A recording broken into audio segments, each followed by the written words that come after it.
We've been sold a lie that hoarding heirlooms is an act of love. In reality, your collection of vintage Tupperware and unread magazines might be the most stressful inheritance you ever leave behind. Most people think they are preserving history, but research suggests they are actually gifting their children a second, unpaid job as a sanitation worker during their darkest hour of grief. It is time we stop calling it keeping memories and start calling it what it really is, a clutter tax on the next generation. I'm currently on day 4 of digging through my brother-in-law's house, and the weight of it is suffocating. I have already hauled out 10 massive black bags of expired food, cans of soup from the Bush administration and spices that have lost their scent decades ago. You'd think 4 days of constant labor would show results, but I feel like I haven't even dented the surface. This isn't my first rodeo either. A few years ago, I spent weeks at my mother-in-law's place, eventually dragging out 70 bags of trash. It took forever to get that house ready for the market because she'd spent 32 years filling every square inch of that Florida humidity with things she didn't need. My own mother's house was a slightly different story because I forced myself to do a little bit every time I visited for a year. Even then, it took a full week of deep scrubbing to deal with the reality of living with aging pets. It's a recurring nightmare.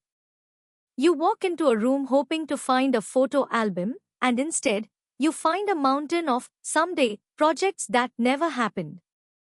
It makes you realize that the more we own, the more we are owned by the ghost of who we used to be.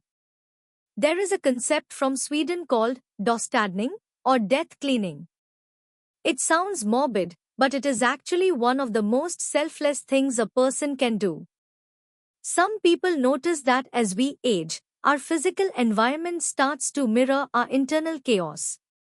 In the United States, we have a culture of bigger is better, from the sprawling suburban basements in the Midwest to the overstuffed garages in California. We treat our homes like museums of our past selves.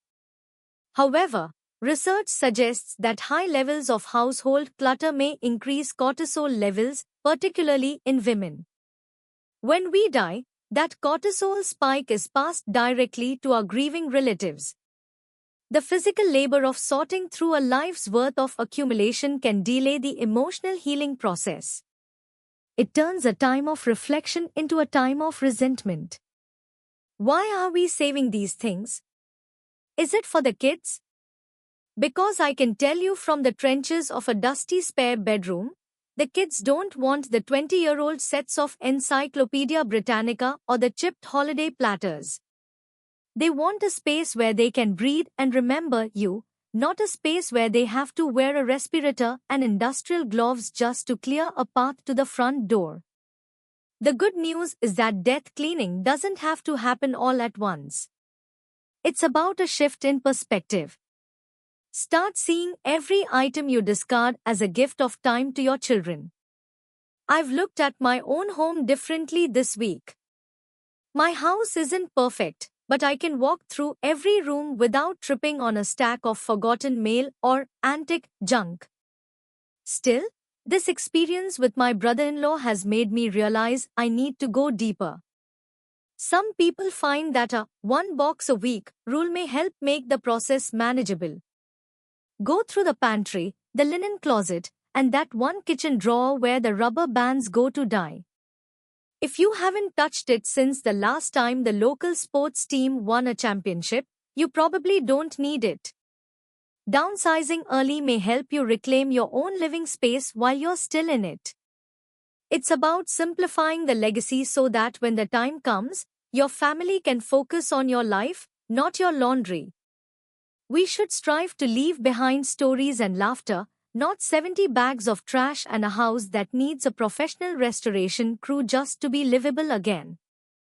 Have you ever had to perform a death clean for a loved one, and did it change how you look at your own closets?